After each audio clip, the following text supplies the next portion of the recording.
इस वक्त की सबसे बड़ी खबर पश्चिम बंगाल से आ रही है। शुभेंदु अधिकारी ने बंगाल के सीएम के तौर पर शपथ ले ली है।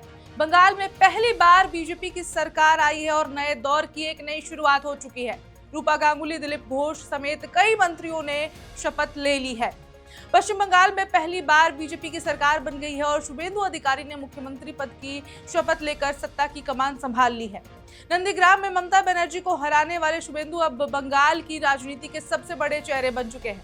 कोलकाता में आयोजित भव्य शपथ ग्रहण समारोह में बीजेपी के शीर्ष नेतृत्व की मौजूदगी ने इस कार्यक्रम को बेहद खास बना दिया। प्रधानमंत्री नरेंद्र मोदी, गृह मंत्री अमित शाह, बीजेपी अध्यक्ष और एनडीए शासित कई राज्यों के मुख्यमंत्री समारोह में मौजूद रहे। बीजेपी ने इस मौके को सिर्फ सरकार गठन नहीं बल्कि नए बंगाल की शुरुआत के तौर पर पेश किया है। राज्यपाल के समक्ष शुभेंदु अधिकारी ने मुख्यमंत्री पद और गोपनीयता की शपथ ली। शपथ लेने के बाद उन्होंने कहा कि उनकी सरकार कानून व्यवस्था, भ्रष्टाचार पर कार्रवाई और विकास को प्राथमिकता देगी। उन्होंने सोनार बांग्ला के विजन को आगे बढ़ाने की बात कही है और कहा है कि बंगाल में अब राजनीतिक हिंसा और भ्रष्टाचार के खिलाफ सख्त कार्रवाई होगी।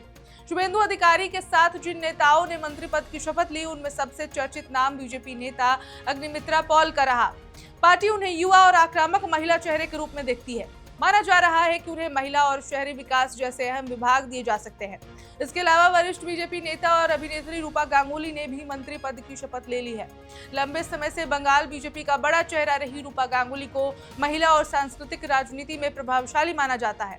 उनके मंत्री बनने को बीजेपी के महिला प्रतिनिधित्व के बड़े संदेश के तौर पर देखा जा रहा है। पूर्व प्रदेश अध्यक्ष दिलीप घोष भी नई सरकार का हिस्सा बने हैं।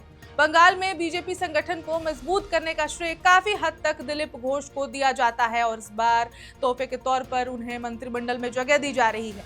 माना जा रहा है कि सरकार और संगठन के बीच तालमेल बनाए रखने में उनकी भूमिका अहम रहने वाली है। इसके अलावा स्वप्न दासगुप्ता, शंकर घोष, सरदत्त मुखर्जी, इंद्रनील खान और अजीत कुमार जाना ने भी मंत्री पद की शपथ ली है।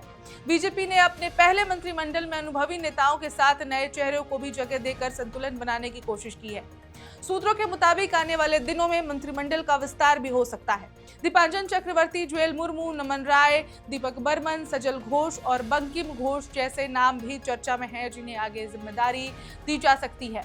बीजेपी ने इस कैबिनेट के जरिए साफ संकेत दिया है कि वो बंगाल में सिर्फ सरकार बनाना नहीं चाहती या यहीं तक नहीं रुकना चाहती, बल्कि लंबे समय तक राजनीतिक पकड़ मजबूत करने की रणनीति पर काम कर रही है।